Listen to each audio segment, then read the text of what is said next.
Bonjour, moi je suis le docteur Lydiane Mondeau, je travaille au CHU de Nice et je suis neuroradiologue et ce matin nous avons eu une session coordonnée par la SFNR sur l'imagerie de la sclérose en plaques, donc au JNLF. Donc il y avait une session sur l'imagerie du nerf optique, l'imagerie de la moelle épinière et moi je présentais donc l'imagerie de susceptibilité magnétique pour le signe de la veine centrale et les lésions avec anneau paramagnétique. Donc aujourd'hui, les critères diagnostiques de sclérose en plaques de McDonald 2024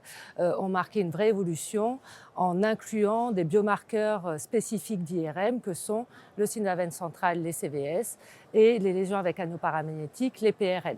L'objectif de l'inclusion de ces biomarqueurs, c'était de rendre plus spécifique le diagnostic et notamment de diminuer les erreurs diagnostiques qui sont quand même encore non négligeables, entre 5 et 18%.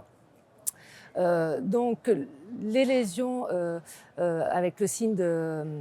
la veine centrale, ça reflète l'organisation périvénulaire des lésions de sclérose en plaques et on va les détecter sur des séquences de susceptibilité magnétique sous la forme d'un hyposignal, donc une vénule en hyposignal sur ces séquences punctiformes ou linéaires qui vont traverser la lésion en hypersignal T2 et ces signes vont nous permettre de faire le diagnostic différentiel avec les 7 mimiques, c'est-à-dire les autres pathologies qui sont susceptibles de pourvoir des hypersignaux T2 de la substance blanche qui, elles, ne seront pas vénocentrées. Concernant les lésions avec anneau paramagnétique, les PRL, elles se définissent comme des lésions chroniques actives qui seraient un biomarqueur potentiel de l'inflammation chronique. Et donc, ça correspond à des lésions de démyelisation qui sont en hypersignal T2, hyposignal T1, qui ne se rehaussent pas après injection de gadolinium et qui ont en périphérie une couronne de macrophages microglies activés qui est chargée en fer. Et c'est ce fer que l'on va détecter sur les séquences de susceptibilité magnétique. Donc ces deux biomarqueurs ont des performances diagnostiques très élevées, aux alentours, avec des spécificités aux alentours de 90%.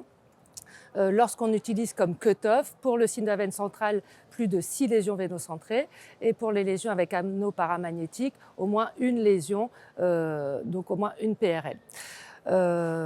Mais l'intégration de ces biomarqueurs soulève des défis techniques parce que leur détection nécessite des séquences optimisées, 3D T2 étoiles, sensibles à la susceptibilité magnétique, qui sont différentes des séquences SWI dont vous avez l'habitude pour la détection des microhémorragies. Donc il y a un vrai travail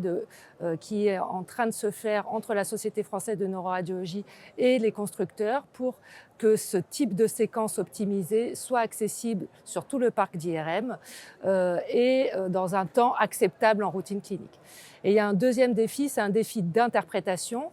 parce qu'il y a une grande variabilité de lecture de ces signes, donc il va y avoir un effort de formation à la lecture de ces signes.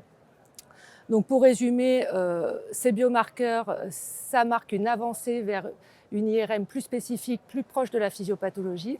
Et l'enjeu qui est porté actuellement par la Société française de neuroradiologie et la Société française de sclérose en plaques, c'est de les rendre accessibles à tous de manière fiable et reproductible. Donc il faut qu'il y ait une collaboration entre neurologues, radiologues et constructeurs pour rendre ces outils accessibles. Voilà, je vous remercie.